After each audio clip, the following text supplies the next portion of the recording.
विठ्ठल रुक्मिणी मंदिर या ठिकाणी असलेलं, समोर हनुमानाचं मंदिर असलेलं आणि अशा या पवित्र ठिकाणी कथा करण्यामध्ये अधिक महत्व असतं बरं का. म्हणून नारद महर्षी असं वर्णन करतात, मुहूर्तम वा मुहूर्तार्थम हे तिष्ठेत हरी मंदिरे सयाति परमं स्थानम किंवा शुश्रूषणे कथा. की मंदिरामध्ये भगवंताच्या पुढे थोड्या वेळ जरी आपण थोड्या थांबलो तरी आपल्याला पुण्य प्राप्त होतं. आणि भगवंताच्या पुढे जर भगवंताचे गुण गायले, भगवंताचं नाम गायलं, काय ते पुण्य सांगावं विठ्ठल. आणि म्हणून जगद्गुरु तुकोबाराय वर्णन करतात, उल्लेख करत असताना ते सांगतात, 4 वेदाचा पुरावा दिला त्यांनी. 4 वेद म्हणून ऋग्वेद, सामवेद, अथर्ववेद, यजुर्वेद, हे 4 वेद आहेत. हे वेद जे आहेत ते कसे निर्माण झाले तर भगवंताच्या श्वासापासून तयार झाले, श्वासापासून. म्हणून वेदाला अपौरुषेय म्हणतात. अपौरुषेय म्हणजे त्याच्यामध्ये कोणताच दोष नाही, कारण पुरुषाने केलेलं जे असतं त्याच्यात दोष असतो. आणि जे अपौरुषेय म्हणजे जे स्वयंभू असतं त्याच्यामध्ये दोष नसतो. आणि असे जे वेद आहेत हे भगवंताच्या श्वासापासून तयार झाले. ज्ञानेश्वर माऊलींनी वर्णन केल्याचं, जयाचे निश्वासी शब्द झाले वेदरासी, तो सत्य प्रज्ञ पैजेशी बोलिला सोने. आणि म्हणून ज्याच्या श्वासातून तयार झालेले वेद, आणि या वेदामध्ये काय सांगितलं, या वेदामध्ये कर्म कसं वागावं, काय बोलावं, कसं करावं, कर्म सांगितलं, कर्म मार्ग सांगितलं. दुसरा उपासना मार्ग सांगितला म्हणजे भक्ती, आणि तिसरं म्हणजे ज्ञान. अशा 3 गोष्टी कशासाठी सांगितल्या, भगवंताच्या प्राप्तीसाठी सांगितल्या विठ्ठल. कर्म करत असताना कसं करावं हे वेदामध्ये सांगितलं. हेच ज्ञानेश्वर माऊली वर्णन करतात की कर्म करत असताना कसं कर्म करा हे ज्ञानेश्वर माऊली सांगतात. वर्णन करताना ते सांगतात, स्वधर्म जो बापा तो नित्य यज्ञ जाणता, वर्तता तेथ पापा संचारू नाही. म्हणजे मनुष्य जर स्वधर्माने जर वागला तर त्याच्यामधून पाप निर्माण होऊ शकत नाही. बघा, स्वधर्माने जर मनुष्य वागला तर पाप निर्माण होऊ शकत नाही. आणि धर्म सोडून जर मनुष्य वागला तर पाप निर्माण होत असतं. त्याच्या पुढे माऊली सांगतात, मनोनी स्वधर्म अनुष्ठान तेत अखंड यज्ञ याचन, जो करीत या बंधन काहीच न घडे. म्हणून स्वधर्माचं आचरण जो मनुष्य करतो त्या मनुष्याला पुण्य आपोआपच त्याच्याकडे येत असत. त्याच्या पुढचा श्लोक नारद महर्षी सांगतात, तिष्ठं गृहेश्चैव मुनिर नित्यं सुचिरदं कृतः, यावत् जीवं दयावाच सर्व पापै प्रमुच्यते. की मनुष्य घरी जरी राहिला पण स्वधर्माचं जर आचरण करत असेल तर त्याला संपूर्ण पुण्य तिथंच प्राप्त होतं. ज्या वेळेला सृष्टी निर्माण झाली आणि सृष्टी निर्माण केल्याच्या नंतर सर्व बाकीचे प्राणी निर्माण केले ब्रह्मदेवाने. त्याच्यानंतर मनुष्य प्राणी नंतर निर्माण केले. मनुष्य उभं शरीर आणि मनुष्य जे आहे त्याच्यामध्ये भगवंताने ज्ञान सोडलं आणि ते सर्व लोक ब्रह्मदेवाकडे गेले आणि ब्रह्मदेवाला म्हणाले, ब्रह्मदेवा, ती वेळी ब्रह्मा प्रजा विनविल ब्रह्मा, देवा काय आश्रयो आम्हा. ब्रह्मदेवा, आम्ही कसं वागावं, काय करावं आम्हाला सांगा. ब्रह्मदेवाने सांगितलं, हा तुम्हाला उभं शरीर दिलेलं आहे आणि तुम्ही एक काम करा. काय? उभं शरीर दिलेलं आहे, तुम्ही जर आडवे काम केले उभ्या शरीराने तर तुमचं शरीर आडवं केलं जाईल. उभ्या शरीराने जर तुम्ही जर आडवे काम केले तर तुमचं शरीरच आडवं केलं जाईल. म्हणून म्हणजे मग कसं आमचं उभे काम कसे करावं सांगा. मग त्यावेळेला ब्रह्मदेवाने सांगायला सुरुवात केली. तुम्हा वर्ण विशेष वसे, हा स्वधर्म विहिला असे, या ते उपासा मग अपैसे पुरती काम. म्हणजे तुम्ही काय करा, आपल्या चांगलं जे आहे वेदामध्ये जे चांगलं म्हणून सांगितलंय तसं वागा, आणि त्याच्या विरुद्ध जर वागले तर तुमचं उभं शरीर असलेलं भगवंत तुमचं शरीर परत आडवं केल्याशिवाय राहणार.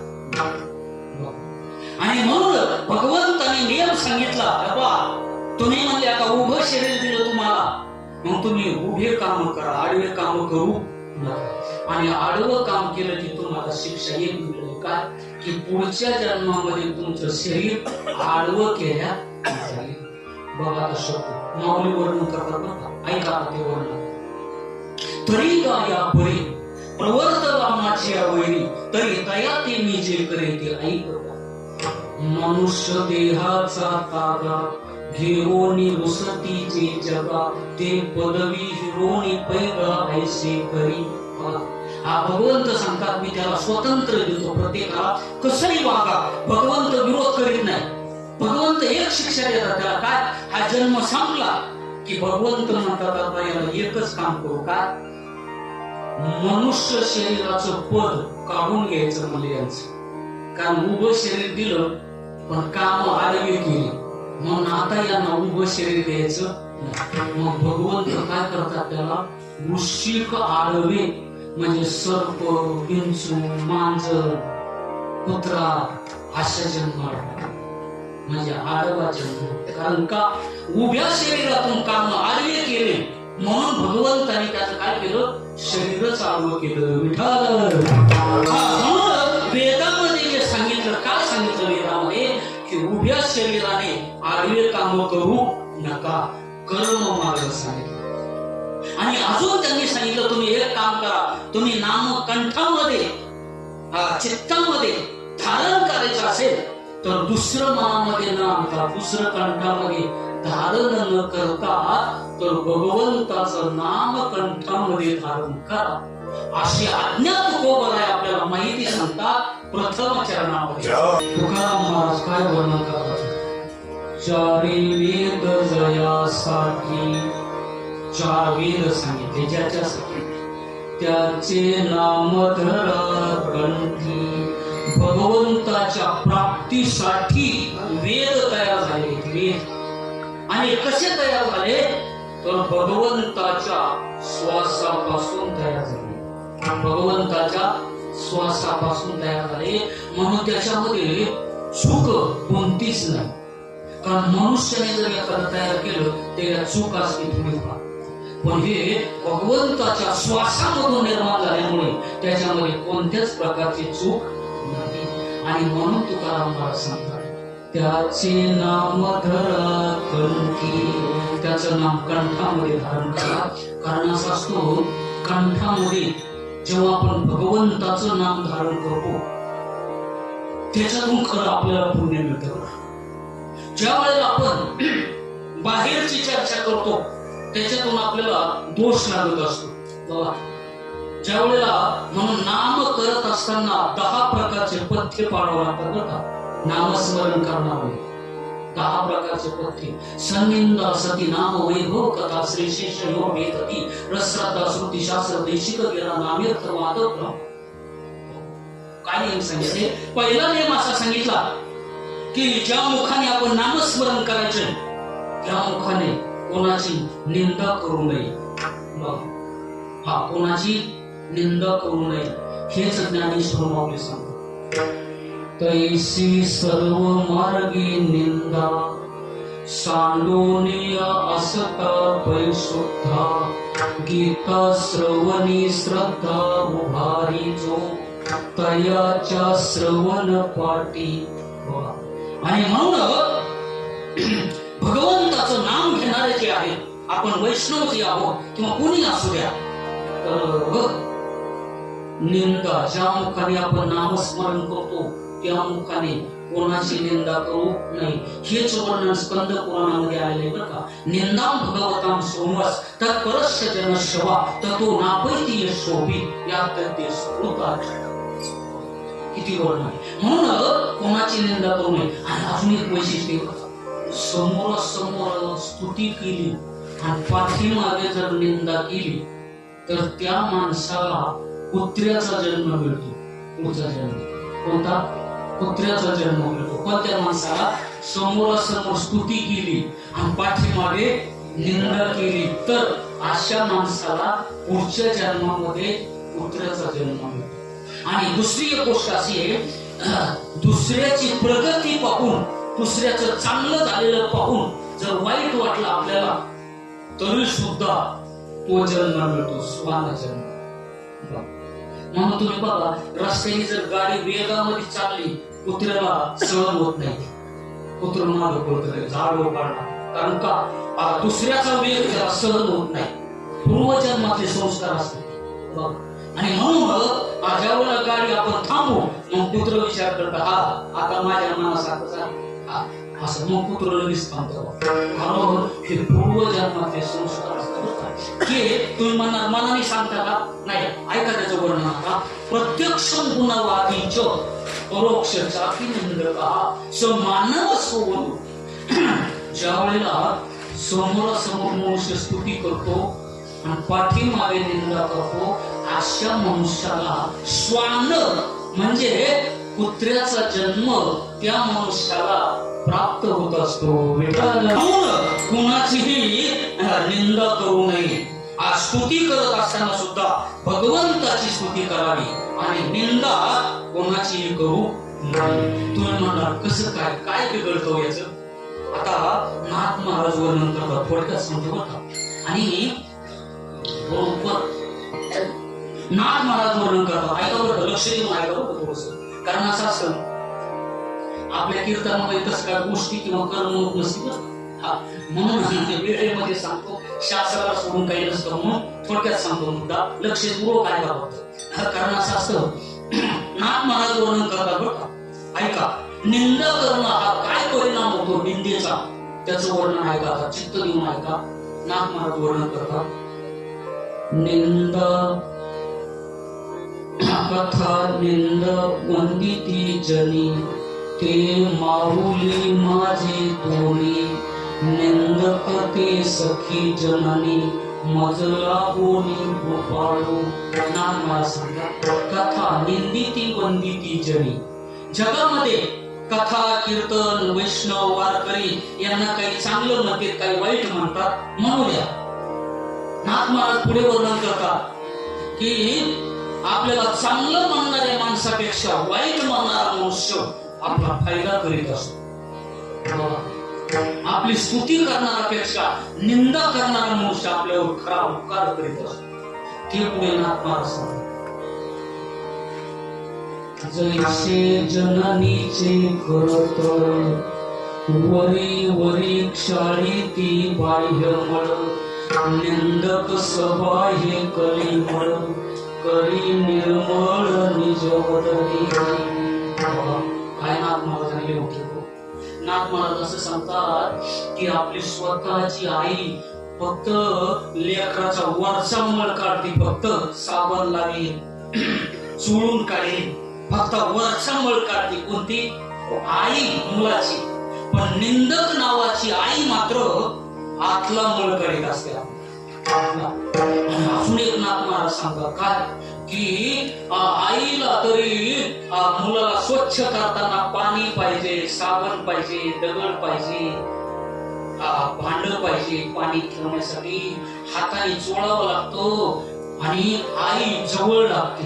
पण निंदा करणारी नावाची आई किती लांब असू द्या, 12 कोस लांब असू द्या, तिथून आपल्याला निर्मळ करीत असते. किती हजारो किलोमीटर जरी लांब असले तर तिथून आपल्याला निर्मळ करीत असते. म्हणून नाथ महाराज वर्णन करतात, निंदा करणारी खरी आई असते. का?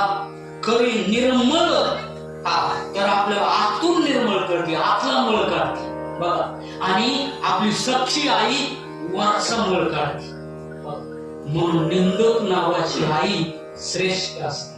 म्हणून कधीही निंदा करणारी व्यक्ती आपल्यावर खरा उपकार करणारी असेल आणि नेमका आपण त्याचा राग राग करतो. नेमका आपल्याला राग कोणाचा येतो? आपले निंदा करणारा राग येतो. पण तसं करू नये.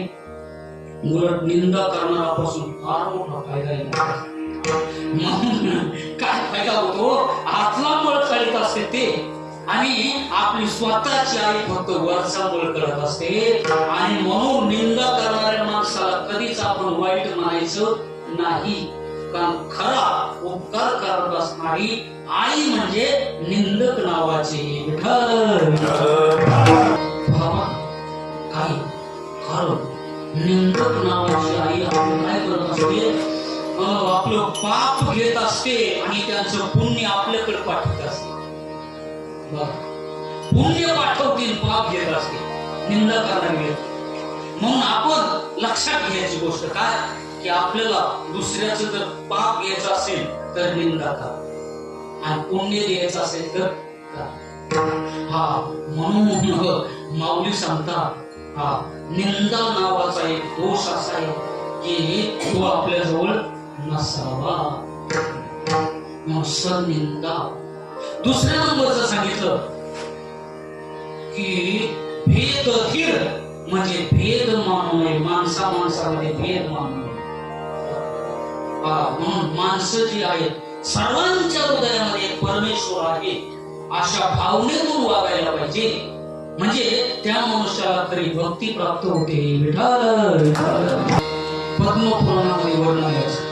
विशत पर काही मानिनो भिन्नदर्शिना भूतेषु बद्धवैरस्य न मन शांती मुच्यते, असं वर्णन आहे त्याचं. आणि म्हणून तेव्हा तुकाराम महाराज वर्णन करत आहेत, त्याचे नाम धरा कंठी, भगवंताचं नाम कंठामध्ये धरा. त्याच्यामुळे तुकाराम महाराज सांगतात, तुम्हाला मोक्ष प्राप्ती करायची असेल, भगवत प्राप्ती करायची असेल तर बाकीच्या साधन करण्याची गरज नाही. पुढे तुकाराम महाराज हे सांगतात, न करे अनेक साधन, बाकीचे साधन करा. कोणते करा? आपल्या उपजीविकेसाठी करावंच लागतं. काय करावं लागतं? शेतीमध्ये कष्ट करावं लागतं. शेतीमध्ये कष्ट करून आपल्याला शेती मोबदला जे देत असते त्याच्यामध्ये आपली उपजीविका चालत असते. कारण असं असतं, शेती म्हणजे ही जमीन, भूमी भगवंताची पत्नी. भगवंताची पत्नी.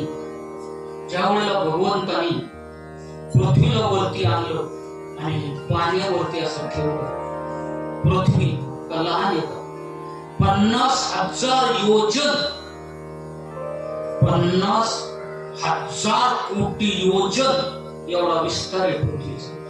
50,000 कोटी योजन एवढी मोठी पृथ्वी. आणि ही पृथ्वी हिरण्याक्षाने खाली नेली होती, पाण्यामध्ये टाकली होती. हिरण्याक्ष महादेवाचा म्हणजे भक्ती केली होती, त्यांनी वरदान मिळवलं होतं. आणि महादेवाला त्यांनी सांगितलं होतं, महादेवा मला एक अशी शक्ती द्या की मी काही जरी केलं तरी शक्ती कमी पडू नये. महादेवाने सांगितलं फक्त एकच वेळेस तुला शक्ती उपयोग आहे, काही करता येईल तुला. मग त्याने दुसरं काही न करता पृथ्वीलाच बगलामध्ये टाकलं आणि खाली घेऊन गेला पाण्यामध्ये. काय शक्ती असेल एवढी मोठी पृथ्वी आणि बगलामध्ये दाबायची सोपी गोष्ट आहे का? 50,000 कोटी योजन एवढी पृथ्वी. ज्ञानेश्वर माऊलीने वर्णन केलं लोक याचं. हे म्हणजे काहीतरी उगाच काहीतरी विषय नाही, वर्णन आले ज्ञानेश्वर माऊलीने ज्ञानेश्वरीमध्ये हे लिहून ठेवले. कारण असं असतं, ज्ञानेश्वर माऊली ज्ञानेश्वरीमध्ये सर्व विषय आलेला आहे, सर्व विषय. बघ, कारण ज्ञानेश्वरीचं जर ज्ञान प्राप्त झालं आपल्याला की बस त्याच्यामध्ये मनुष्य निश्चित कृतार्थ होणार. विठ्ठल ज्ञानेश्वरी म्हणता येतं. ज्ञानेश्वरी पारायण असल्यामुळे चांगली गोष्ट आहे ना, पारायणाला बसावं. नाही बसता आलं तर निदान ऐकावं. जवळ बसून जरी शब्द ऐकले, जरी आपल्याला अर्थ कळाला नाही पण कानावर जरी शब्द पडले, परिणाम चांगला असतो. खरंच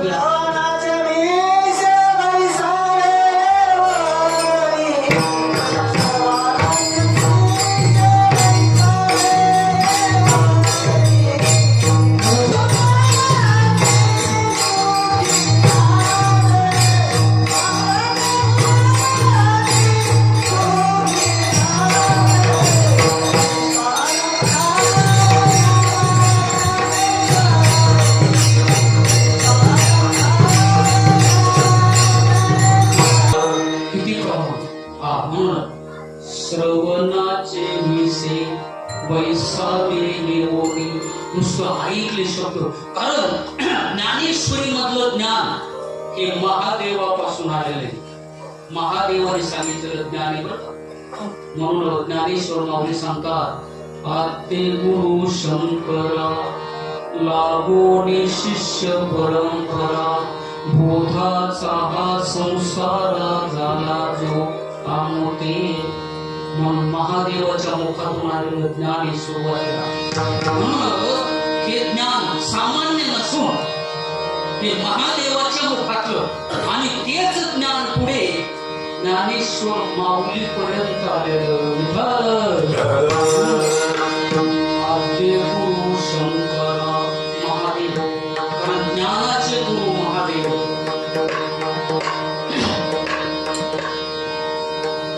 एक नंबरला महादेव सिद्ध म्हणायचं त्यांना.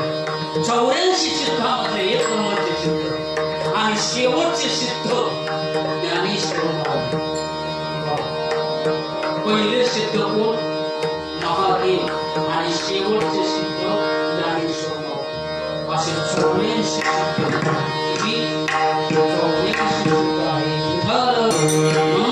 84 सिद्धांचे नाव सांगत असतो मी कधी मध्ये. कसं असतं की 84 सिद्ध मग आपण कोणते कोणते आपल्याला माहिती असतात त्यांचे नाव जरी कानावर पडलं तरी आपल्याला पुण्य मिळत असतं. म्हणून त्यांचे नुसतं नाव सांगतो.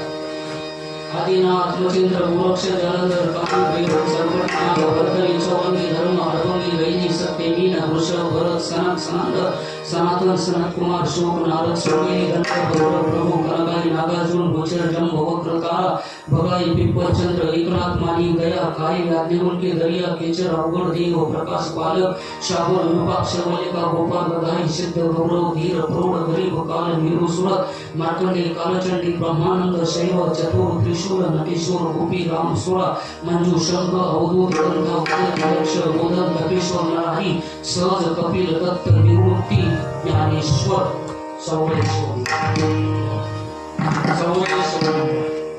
म्हणून असे 84 जे सिद्ध आहेत त्याच्यामध्ये एक नंबरचे सिद्ध आद्य गुरु शंकर महादेव आणि शेवटचे सिद्ध ज्ञानेश्वर माऊली. आणि म्हणून ज्ञानेश्वर माऊलीची अक्षर ज्या वेळेला आपण ऐकतो त्यावेळेला आपल्या जीवनामध्ये बदल होत असतो. आणि हेच वेद बोधित अक्षर असल्यामुळे तुकाराम महाराज सांगतात न करे अनेक साधन कष्ट सिका